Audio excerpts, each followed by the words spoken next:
Hello everyone and welcome back to my channel my classroom.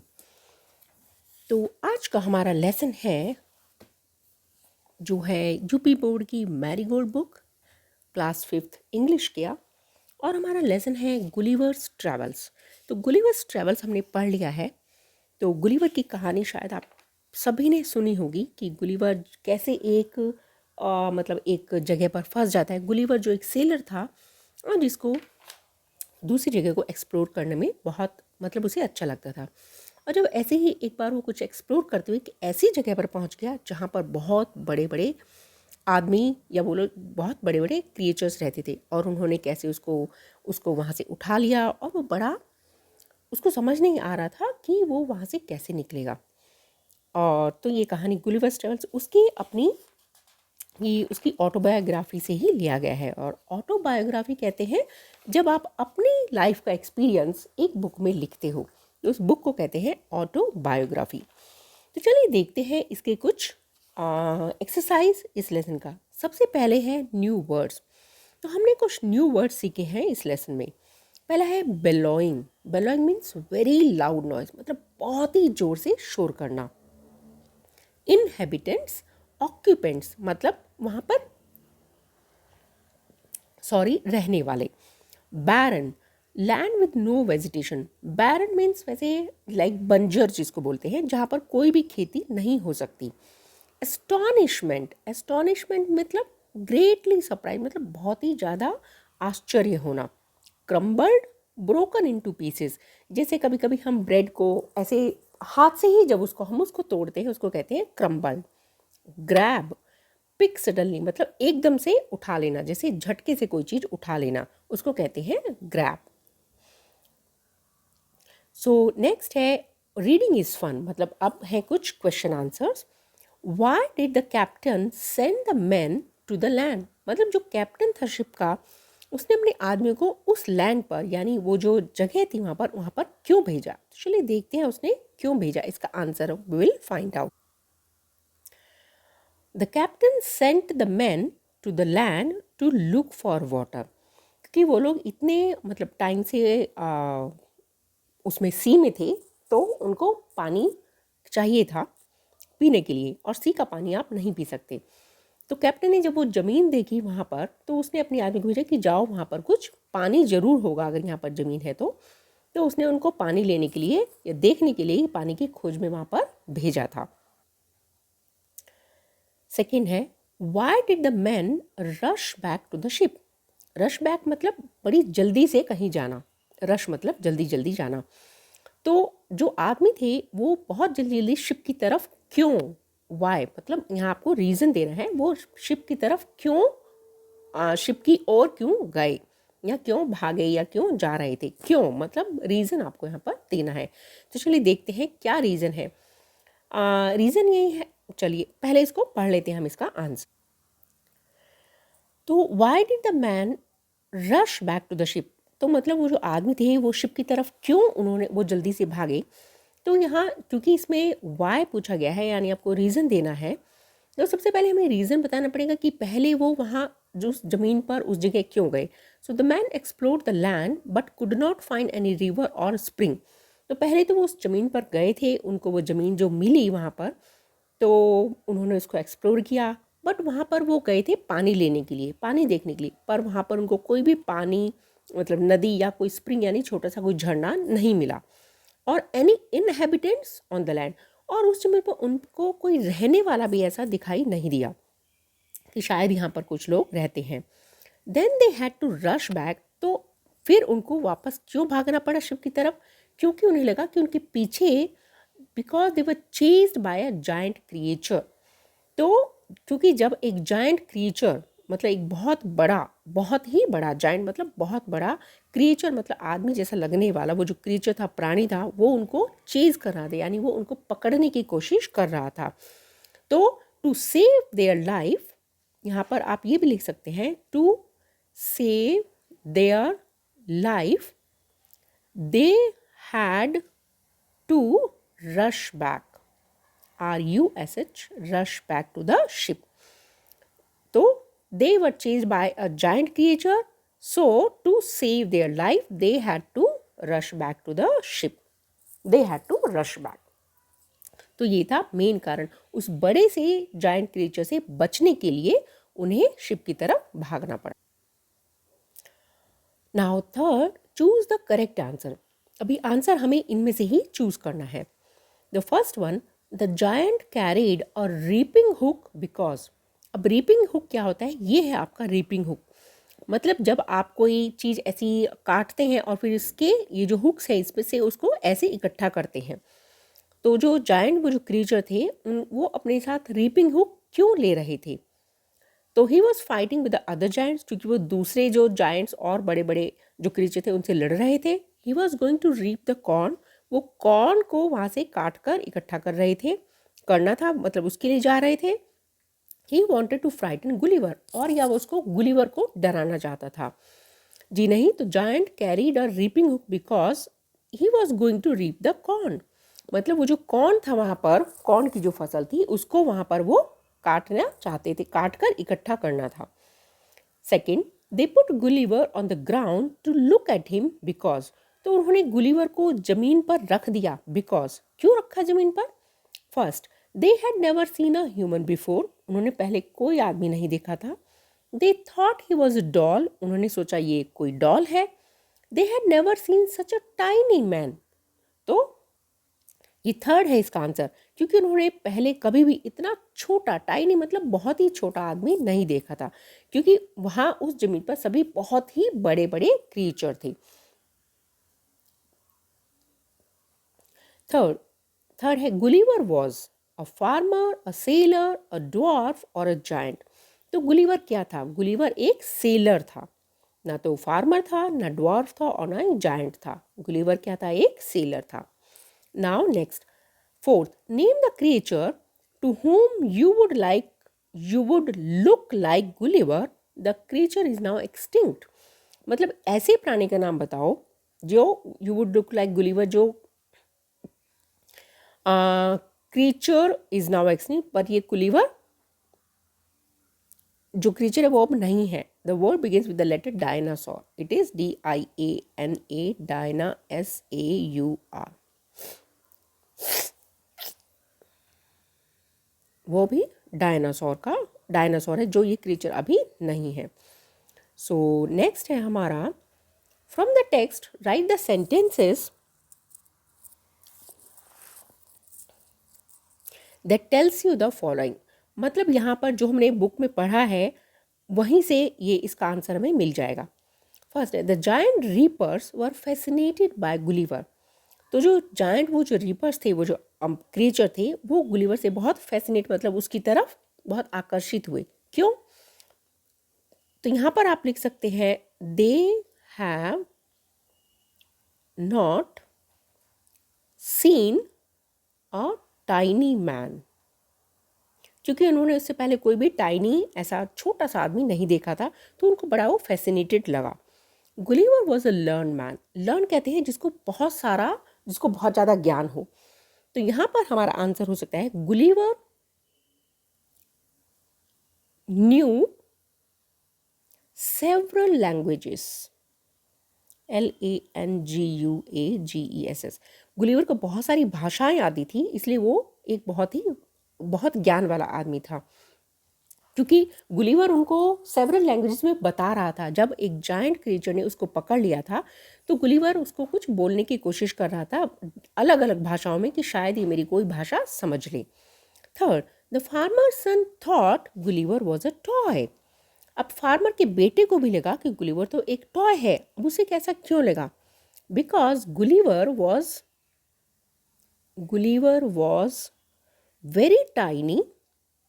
Very tiny and farmer's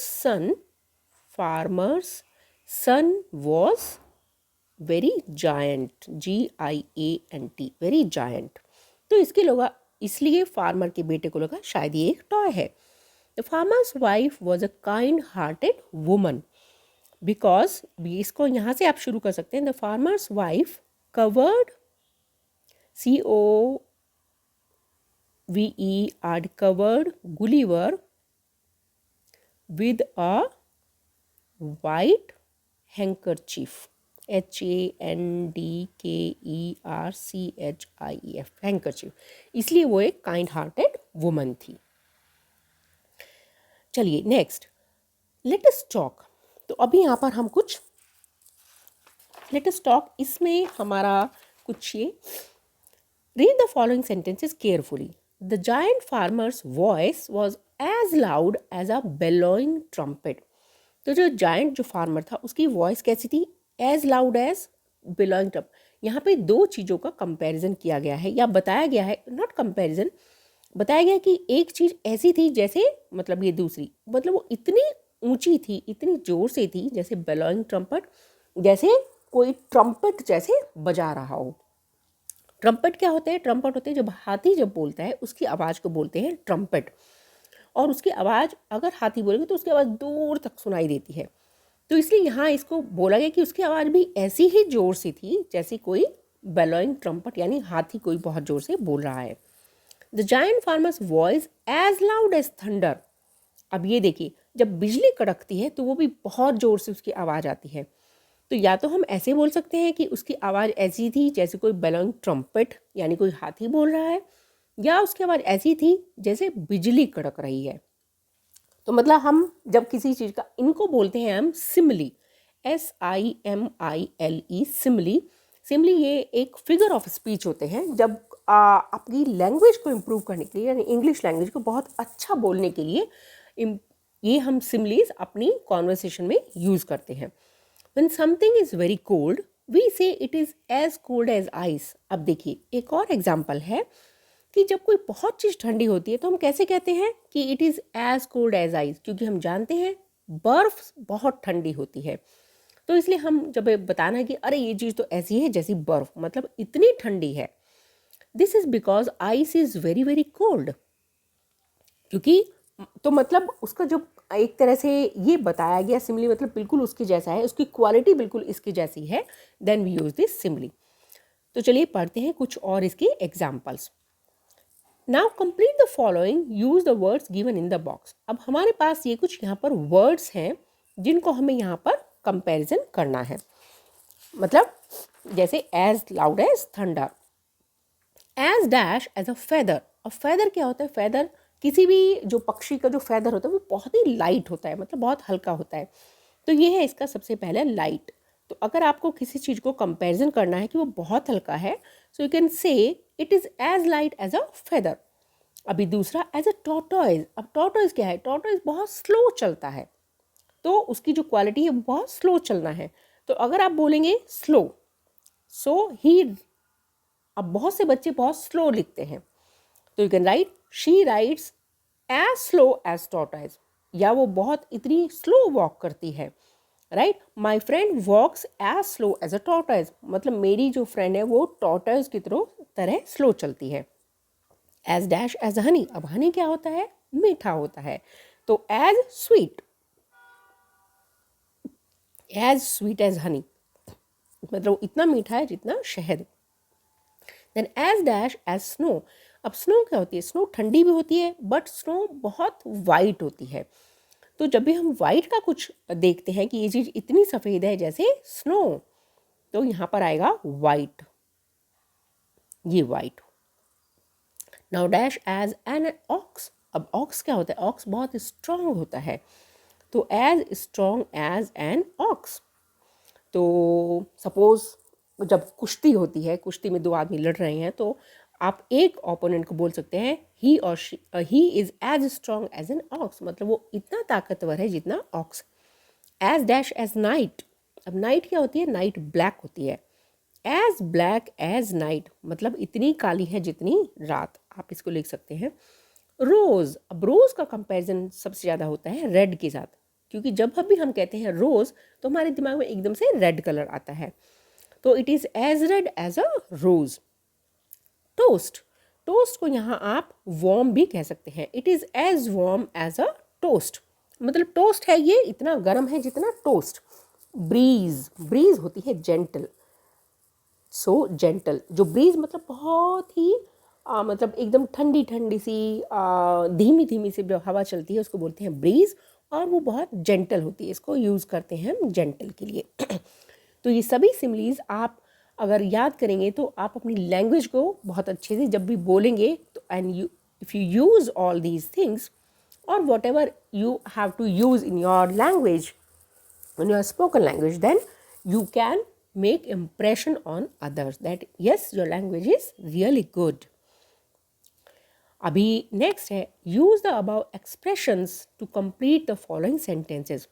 अब ये जो हमने ऊपर सीखा है तो यही सब हमें यहाँ पर यूज़ करना है।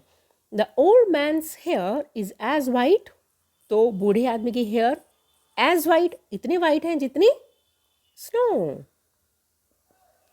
His feet were as cold as ice, मतलब उसके पैर इतने ठंडे हैं जैसे ice. The newspaper boy was as slow as tortoise, मतलब न्यूज़पेपर वाला लड़का इतना स्लो है जैसे tortoise. I felt as light as feather, FEATHER feather, मतलब एक्सरसाइज करने के बाद मैं इतना हल्का फील कर रहा हूँ जैसे मैं बिल्कुल फेदर हूँ। तो चलिए देखते हैं next. Now create your own comparisons for the following work in pairs. अब देखिए यहाँ पर ये आपको अपने आप से थोड़ा देखना है कि आप किस चीज़ के साथ कंपैरिजन कर सकते हैं। एज टॉल, अब टॉल क्या होता है? टॉल में आप एज टॉल एज मतलब जो बहुत बड़ी कोई बिल्डिंग है उसका नाम यहाँ पर लिख सकते हैं, या आप ट्री भी लिख सकते हैं, एज टॉल एज ट्री, क्योंकि कुछ पेड़ होते हैं जो बहुत लंबे लंबे पेड़ होते हैं। और या कोई बिल्डिंग का नाम जैसे बुर्ज खलीफा, एज टॉल एज बुर्ज खलीफा, कि वो बहुत लंबी बिल्डिंग है। एज फास्ट एज फास्ट, सबसे तेज कौन भागता है? आप यहाँ पर लेपर्ड भी लिख सकते हैं, आप यहाँ पर रैबिट भी लिख सकते हैं, क्योंकि दोनों ही बहुत तेज भागते हैं। As high, high again, high के लिए यहाँ पर लिख सकते हैं काइट, क्योंकि जो काइट जब हम पतंग उड़ाते हैं वो भी बहुत ऊपर तक उड़ती है। तो एज हाई एज काइट, और काइट एक पक्षी भी होता है। एज एंग्री, अब एंग्री कौन होता है? बुल, बुल आप लिख सकते हैं, क्योंकि जो बुल होता है as angry as bull. As tiny as ant, सबसे छोटा क्या होता है? एंट। और एज ब्रेव एज, यहाँ पर आप लिख सकते हो सोल्जर, क्योंकि सोल्जर बहुत ब्रेव होते हैं। और you can write lion, as brave as lion.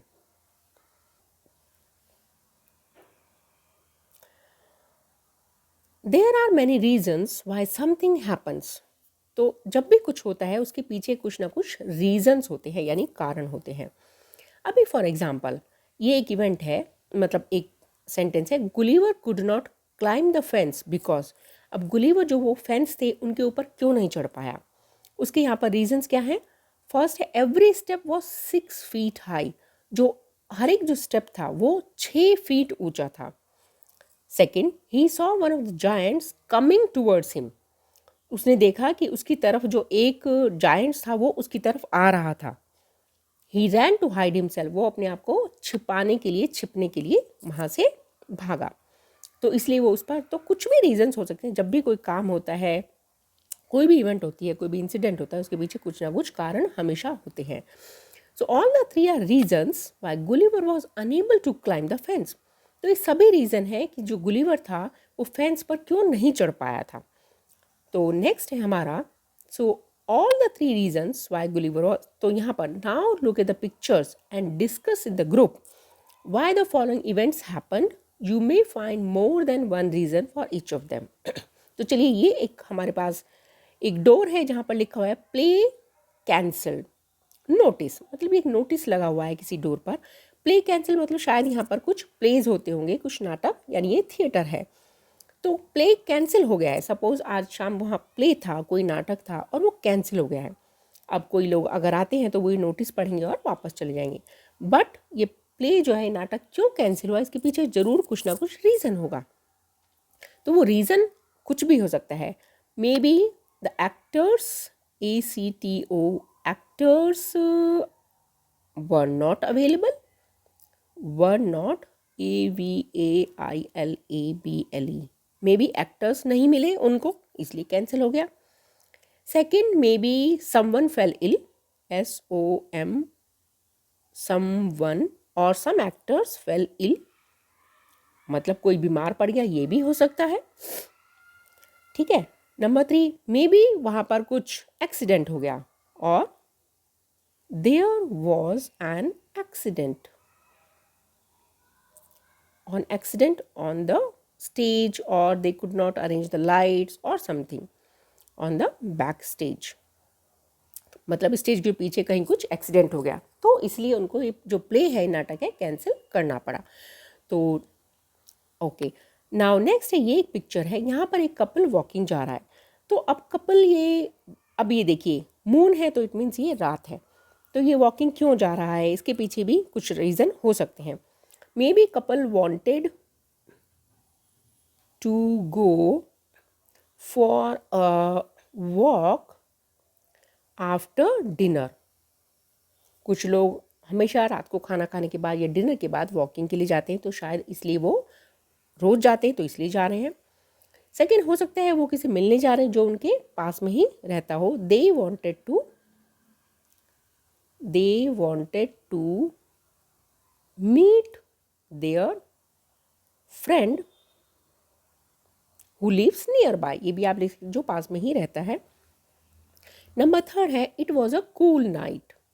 देखिए, it was a cool night और it was a cool and breezy night, मतलब बहुत ही अच्छी अच्छी सी हवा चल रही है, ठंडी ठंडी है, तो उनको बड़ा मज़ा आ रहा है, तो इसलिए वो लोग वॉकिंग के लिए जा रहे हैं। तो अभी नेक्स्ट है, okay, look at the following examples. Fun, I was trying to climb over the fence when the giant saw me. So मैं उस पर चढ़ने की कोशिश कर रहा था जब जायंट ने मुझे देखा। Second, the farmer's wife was stroking the cat when her 1-year-old son entered. तो जो फार्मर की वाइफ थी वो अपनी कैट को सहला रही थी, उस पर हाथ फेर रही थी जब उनका 1 साल का बेटा वहाँ आया। Both the actions were in the past. अब ये है हमारी ग्रामर पार्ट।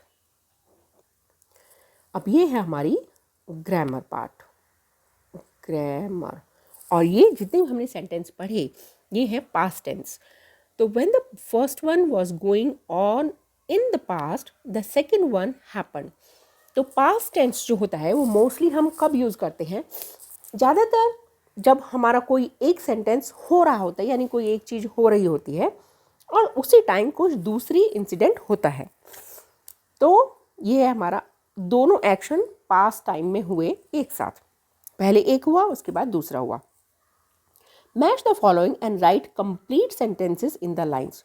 तो यहाँ पर कुछ हमारे पास सेंटेंसेस हैं जो हमें मैच करने हैं। What was happening, what happen, मतलब कि क्या हो रहा था जब ये दूसरा इंसिडेंट हुआ। फर्स्ट है, I was writing a letter. तो I was writing a letter, यहाँ मैं नंबर डाल देती हूँ 1 2 3 4 5 6 7।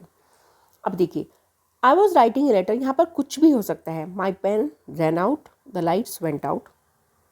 क्योंकि मैं सभी मैच करने हैं तो मैं थोड़ा इसको इजी करने के लिए I was writing a letter, मैं लेटर लिख रहा था, तो माई पेन रैन आउट। तो जब मेरा पेन में शायद इंक खत्म हो गई, तो आप इसको इससे मैच कर सकते हैं। I will put the numbers here. Parul was looking out of the window, Parul खिड़की से बाहर देख रही थी। Paul, sorry not Parul, Paul was looking out of the window, जब वो खिड़की से बाहर देख रहा था तो उसने क्या देखा? ही नोटिस्ड अ लवली बटरफ्लाई, तो उसने एक बहुत ही सुंदर बटरफ्लाई को नोटिस किया या देखा। Third, he was looking for his dog. अभी देखिए यहाँ पर है एस्ट्रिक्स है, तो इस एस्ट्रिक का मतलब है कि कभी कभी मे बी हम ये सेंटेंस पहले लगा सकते हैं, तब भी सेंटेंस करेक्ट होता है। तो यहाँ पर he was looking for his dog, यहाँ पर आई मेट अरुण, यहाँ पर आप लगाओ when he was looking for his dog, तो इसको आप ऐसे भी लिख सकते हैं। फोर्थ है, I was just completing the last answer, again asterisk है। Ma'am said stop writing when I was just completing the last answer, again आप यहाँ पर when लगा सकते हैं कि मैम ने कहा रुको जब मैं अपना लास्ट आंसर लिख रहा था। Fifth, the man was painting the wall, आदमी जो है वो दीवार पेंट कर रहा था। He fell off the ladder, जब वो उससे लैडर से, सीढ़ी से गिर गया। Amit was doing his homework, तो अमित जब अपना होमवर्क कर रहा था द बेल रैंग, तभी घंटी बजी। My mother was cooking dinner, अब मेरी जो मम्मी थी वो डिनर कुक कर रही थी, तभी लाइट्स वेंट आउट, यानी लाइट चली गई। तो इसको सबको आप वैन से जोड़ सकते हैं। चलिए next, now complete the following suitably. I was sitting in a taxi yesterday, मैं कल एक टैक्सी में बैठ रहा था। यहाँ आप लिख सकते हैं when I saw a blind man crossing the road. When I saw a blind man crossing the road. He was cleaning out his cupboard. वो अपनी cupboard साफ कर रहा था। When he got his pen, or when he saw मतलब आप यहाँ पर क्या लिख सकते हैं, जब वो अपनी कबर्ड साफ कर रहा था, and when he got his favorite shirt, मतलब उसको अपनी शर्ट जब मिली, जब वो अपनी कबर्ड साफ कर रहा था। यहाँ पर लिख सकते हैं a mad dog ran out on to the road, एक पागल कुत्ता रोड पर ऐसे ही आ गया, भागा। The teacher walked into the room. So यहाँ पर आप लिख सकते हैं when I was playing with my friend the teacher walked into the room, right. तो जब मैं अपनी फ्रेंड के साथ खेल रहा था, ठीक है, द टीचर कमरे में आ गई। Now next, when we compare two things people, जब हम दो चीज़ों को या दो लोगों को कंपेयर करते हैं, वी एड ER और more to the describing word. तो जब हमें कंपेयर करना होता है तो हमें एक डिस्क्राइबिंग वर्ड की ज़रूरत होती है, तो उसके लिए हमें ER या मोर लगाते हैं। व्हेन वी कंपेयर 3 और मोर थिंग्स और पीपल, वी एड EST और most to the describing word. पर जब हमें 2 से ज़्यादा या 3 या उससे ज़्यादा लोगों को या चीज़ों को कंपेयर करना होता है, तो हमें EST और मोस्ट लगाते हैं। अब ये है हमारा, यहाँ हम इसे कहते हैं डिग्रीज। डिग्री यानी कंपैरिजन डिग्री, ठीक है। तो चलिए देखते हैं हमारे पास इसमें क्या है।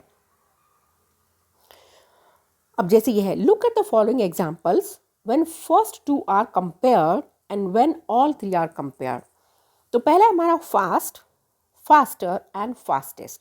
तो मतलब ये तो फास्ट है, ये फास्टर मतलब शायद ये इससे फास्टर है। तो यहाँ हमने इन दोनों का कंपैरिजन किया, तो हमारे फास्ट के साथ ER हमने लगा दिया। अभी एरोप्लेन इन दोनों से ही फास्ट है, तो यहाँ हम क्या करेंगे, यहाँ हम EST लगाएंगे। तो ये होता है हमारा फर्स्ट फॉर्म यानी पॉजिटिव, ये होता है कंपैरेटिव यानी दो चीज़ों को कंपेयर करना, और कंपैरेटिव के साथ हमेशा देन लगता है, THAN, कि मतलब ये इससे फास्ट है। यहाँ पर हमारा फास्टेस्ट ये होता है सुपरलेटिव डिग्री, मतलब ये सबसे फास्ट है, इन दोनों से या तीनों से या सबसे फास्ट है। तो चलिए देखते हैं इसका हमारे पास। The sail boat is fast, the car is faster than the sail boat, the aeroplane is the fastest of all, difficult, more difficult and most difficult. तो यहाँ पर निशाना लगाना डिफ़िकल्ट होता है, मोर डिफ़िकल्ट ये इससे भी ज़्यादा डिफ़िकल्ट होता है, और मोस्ट डिफ़िकल्ट मतलब ऐसे कोई ट्रिक्स करना, ये इन दोनों से या सबसे ज़्यादा डिफ़िकल्ट ये चीज़ होती है। अब hitting a target is difficult, juggling caps is more difficult than hitting, doing complicated magic tricks is the most difficult of them all, मतलब complicated magic tricks वो सबसे ज़्यादा difficult होता है। Now complete the following in the same way using the words easy or strong। अभी हमें ये complete करना है जिसमें हमें सिर्फ easy या strong लगाना है। तो पहले है हमारे पास skipping is easy, रस्सी कूदना easy है। Now jumping is easier, EASIE, easier than skipping। तो जब भी हम कंपैरेटिव डिग्री यूज़ करते हैं तो हमेशा उसके साथ देन लगाना पड़ेगा, क्योंकि हमें और वो बताना पड़ेगा कि किससे हम कंपैरिजन कर रहे हैं। तो जंपिंग को हमने कंपैरिजन किया स्किपिंग से, तो jumping is easier than skipping. Now walking is the easiest, EAWALK, SIEST, easiest of all मतलब वॉकिंग सबसे ही ईजी है। Now dog is strong, dog strong है। Horse is stronger, STRONGER, stronger than dog. यहाँ हमने इसको इससे स्ट्रॉन्ग कंपैरिजन किया। Elephant is strongest, STRONGES, strongest of all. तो एलिफेंट इन सबसे ही स्ट्रॉन्ग है।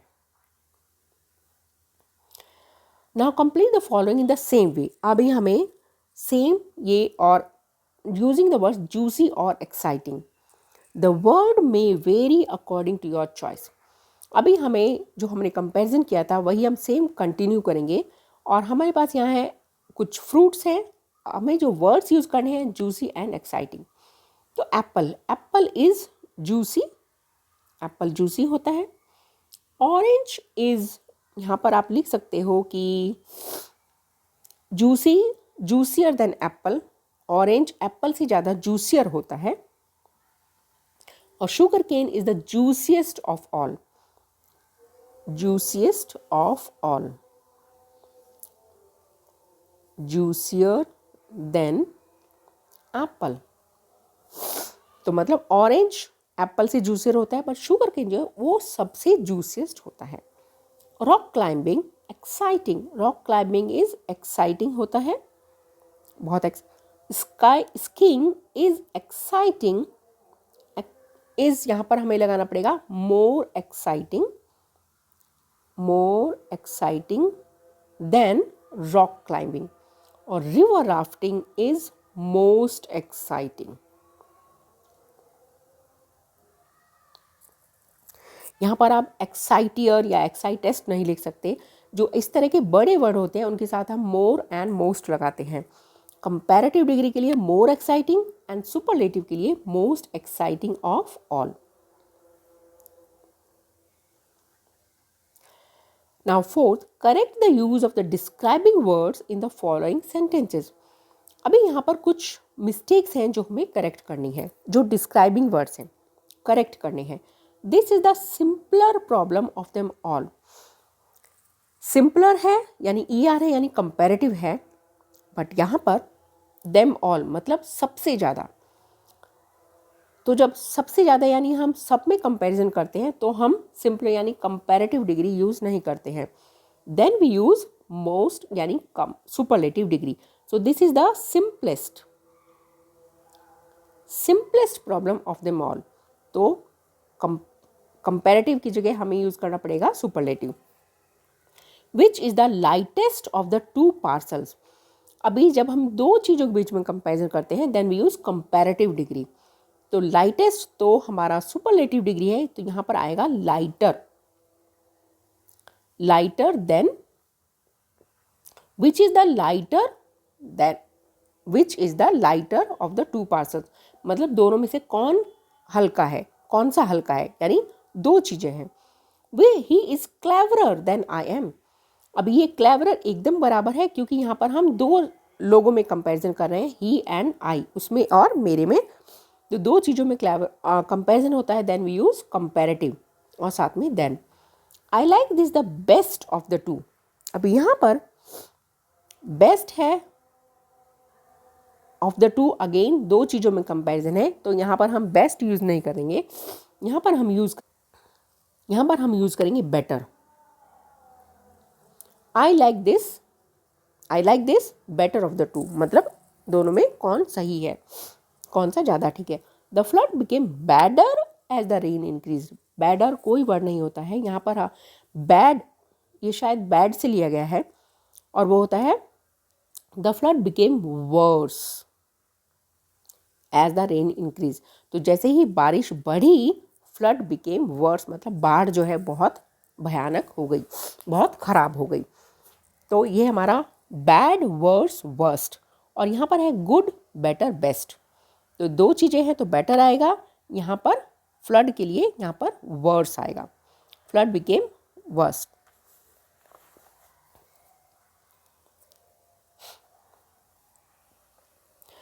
Punctuate the following sentences using capital letters, full stops, commas, question marks, apostrophe, exclamation wherever necessary. अभी यहाँ पर हमारे पास ये पंक्चुएशन हमें इसमें लगानी है। ये एक लेटर है तो कहीं भी कोई भी पंक्चुएशन नहीं लगी है। तो पंक्चुएशन होती है कुछ हमारे पास जो कैपिटल लेटर्स हमें कहीं लिखना है, फुल स्टॉप लगाना है, कॉमा लगाना है। तो पंक्चुएशन इंग्लिश इस लैंग्वेज में बहुत ही ज़्यादा इम्पॉर्टेंट रोल प्ले करती है। तो सबसे पहले जब भी हम कुछ भी लेटर या कुछ भी शुरू करते हैं लिखना, तो सबसे जो पहला लेटर होता है वो होता है हमारा कैपिटल लेटर। तो ये होगा हमारा डियर, कैपिटल आएगा। अगेन एस, समीर नाम है तो एस अगेन हमारा कैपिटल होगा। कोई भी नाम हमेशा कैपिटल लेटर से शुरू करते हैं। अगेन यहाँ पर फिर कॉमा आएगा, यानी यहाँ पर हमने इसको पॉज दिया है। आई एम सेंडिंग, आई हमेशा कैपिटल होता है। अगर वो कहीं लेटर के किसी लाइन के बीच में भी आता है, सेंटेंस के बीच, तो वहाँ भी आई आपको कैपिटल ही लिखना है। I am sending you a photograph of my newest pet. तो मैं तुम्हें अपना जो मेरा नया पेट है उसका एक फ़ोटो भेज रहा हूँ। तो यहाँ पर आएगा, यहाँ पर ये सेंटेंस कंप्लीट हो जाता है, तो it is a full stop. Again now frisky is a bulldog, यानी ये जो बुलडॉग है, तो यहाँ हमारा सेंटेंस कंप्लीट हो गया, तो इसलिए यहाँ पर फुल स्टॉप आएगा। अभी नेक्स्ट फ्रिस्की, फ्रिस्की अगेन नाम है बुलडॉग का, तो एफ अगेन कैपिटल आएगा। Frisky is a bulldog and a very playful puppy. तो ये भी एक सेंटेंस पूरा हो गया है। यहाँ हमने बताया कि फ्रिस्की एक बुलडॉग है और एक बहुत ही प्लेफुल पपी है। बाय नेक्स्ट समर, तो जैसे ही नेक्स्ट सेंटेंस शुरू होता है अगेन उसका फर्स्ट लेटर कैपिटल होगा। So by next summer he should be old enough to go with us. तो यहाँ पर हमें बाय नेक्स्ट समर मतलब अगली समर से पहले, तो यहाँ पर हमें एक पॉज देना पड़ेगा, कॉमा देना पड़ेगा। He should be old enough to go with us on our long walks. यहाँ पर आएगा आपका एक छोटा सा हाइफन जैसा। तो ये दो वर्ड्स हैं, तो और दोनों एक ही चीज़ को मतलब बताते हैं, लॉन्ग वॉक्स। तो अगेन यहाँ पर आएगा आपका फुल स्टॉप। तो बाय नेक्स्ट मतलब अगली समर से पहले वो इतना बड़ा हो जाएगा कि हमारे साथ एक लंबी वॉक पर जा सकता है। तो sentence complete, full stop. Again sentence शुरू, तो I again capital. I am, ये ऐसे हम नहीं लिख सकते हैं, तो हमें आई एम यानी पूरा ही लिखना है यहाँ पर। I am sure, I am sure मतलब मुझे विश्वास है। अगेन यहाँ पर आपका आएगा, अगेन पॉज देना है, तो again full stop. You are looking forward to seeing him, मुझे विश्वास है कि तुम उसे देखने के लिए मतलब तुम जल्दी ही उसे देखोगे। Again full stop. I know you will like him, और मुझे पता है तुम उसे पसंद करोगे। Again full stop. Warm regards, again W capital, warm regards आपका comma. Sanju again name, S capital. तो ये हो गया हमारा punctuation. Punctuate the following sentences, तो अभी हमें ये जो सेंटेंस है इनमें भी पंक्चुएशन मार्क करनी है। Again first N capital, Wednesday एक नाम है, W capital. My next Wednesday my sister Meeta, so next Wednesday my sister Meeta again capital. My sister Meeta is going to join the State Bank of India, ये भी एक नाम है, तो S capital, B capital, India का I capital, then full stop. The dog, again T capital.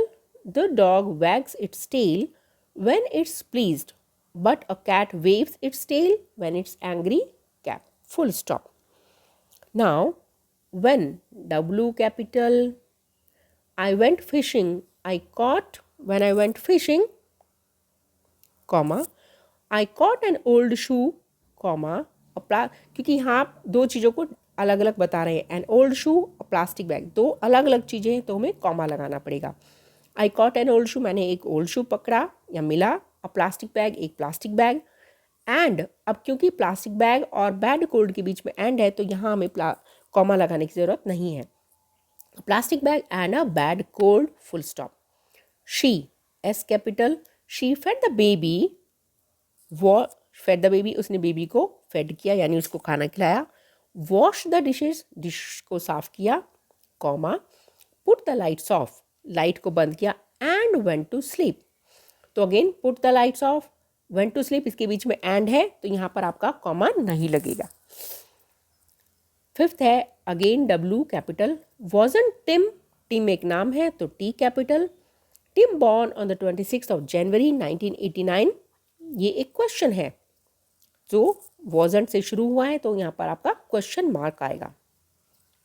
Oh no the bus has gone, O capital, oh no, exclamation mark, the bus has gone, full stop. Let us find out, तो चलिए ये कुछ हमारे पास GK है। Fill in the blanks, a giant tree मतलब एक बहुत बड़ा पेड़ कहाँ होता है? Redwood trees of California, मतलब जो कैलिफोर्निया में जो रेड वुड का ट्री है वो बहुत ही बड़ा पेड़ है। ए जायंट बर्ड, एक बर्ड, सबसे बड़ी बर्ड कौन सी होती है? Ostrich, ostrich. A giant land animal, elephant, ELEPHANT। A giant water creature, whale, WHALE, whale। A giant reptile, reptile कौन सा होता है? Crocodile, CROCODILE। Giant aeroplane, aeroplane है A380 होता है सबसे बड़ा एरोप्लेन। तो हमारी एक्सरसाइज अभी कंप्लीट हो गई है और आई होप कि आप सबको ये अच्छे से समझ में आई होंगी। कुछ फिर से समझना है तो प्लीज़ मुझे कमेंट बॉक्स में लिखिए, हम इसको दोबारा से करेंगे। और अगर आपको सब समझ में आ गया है और चैनल अच्छा लगता है तो प्लीज़ अपने फ्रेंड्स के साथ शेयर कीजिए, लाइक कीजिए और सब्सक्राइब कीजिए। और मैं उर्वशी मिलते हैं जल्दी ही अपने नेक्स्ट वीडियो में। तब तक के लिए पढ़ते रहिए, सीखते रहिए और take care and bye bye.